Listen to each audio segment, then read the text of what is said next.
Hi, this is Natalie Rydstrom from SportsBook Review, and you can join in our conversation on Twitter, #SBRNatalie.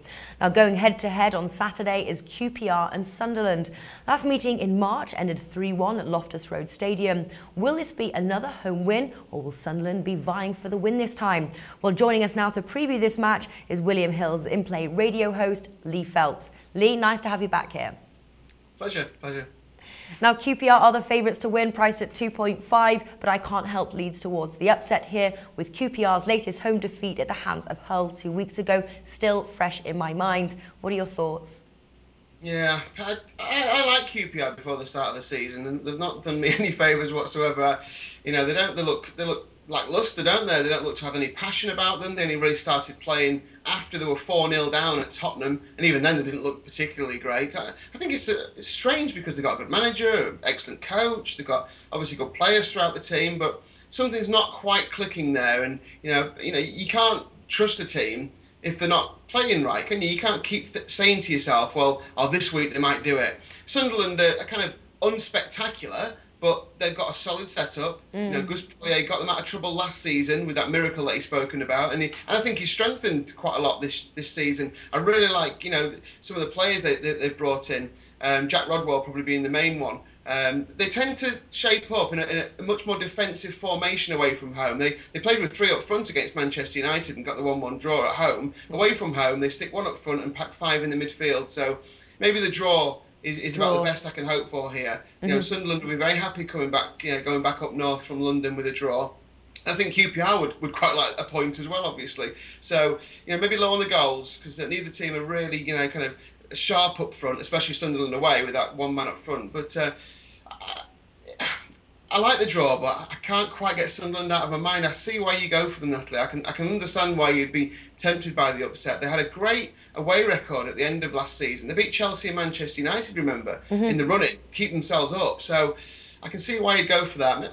Maybe the Sunderland, +1 on the handicap would be a way to go. I want to be on Sunderland's side, but they don't convince me. Right, yeah. Well, the draw there, that's priced at 3.3. Backing Sunderland as a single bet there, that's 3.2. What else are you expecting from this match? For example, goals. We see goals from either side. What are we looking at? Well, I mean, look at QPR, and I'm not overly convinced by the strike force, apart from Loic Remy, the striker who was, at Newcastle last season. Now, he wants a big move away. I think it's quite clear he doesn't want to be at QPR. Now, maybe he sees this as a shop window, so he might be worth a look on the goal scorer side of things. There's one player who QPR got from Cardiff, Jordan Much. Now, he's a really good player. He scored 7 goals last season for Cardiff, which I know isn't loads, but from a midfielder, it's quite a lot. Now, Redknapp's been playing him just behind the front man, so he's been playing a kind of a 3-man defence with a man just behind the front two or one, whichever he decides to go with.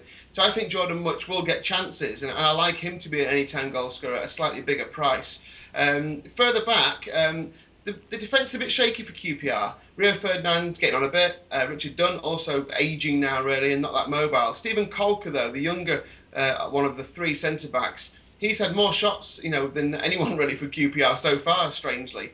He had 4 shots on goal against Tottenham and 1 on target, the only shot that QPR had on target. So Colker at a big price might be worth a look for QPR.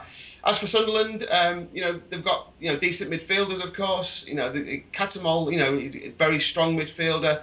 Probably looking at one of the front players to get it there. I mean, if Fletcher plays up front on his own, then I'll probably go with Fletcher to get the goal. He had a good goal scoring record last year. Yet to get off the mark this time, but I think it might be worth a look there. Sunderland do score goals away from home as well, by the way. I think they scored 20 goals in the last 12 away games, including the 2 at West Brom this season. So they do get goals, but I think I'll go with a draw. I think in the end, I trust QPR to be a bit better this time. Yeah, well, what's interesting here, both teams to score slightly lower odds, 1.87, as is the under 2.5 goals. That's 1.67 compared to the over 2.5 goals, which is 2.38. Kind of pointing towards almost like a 1-all draw. But what would you say is the best way to play this match? We've discussed a few tips here. What would you say the top one is?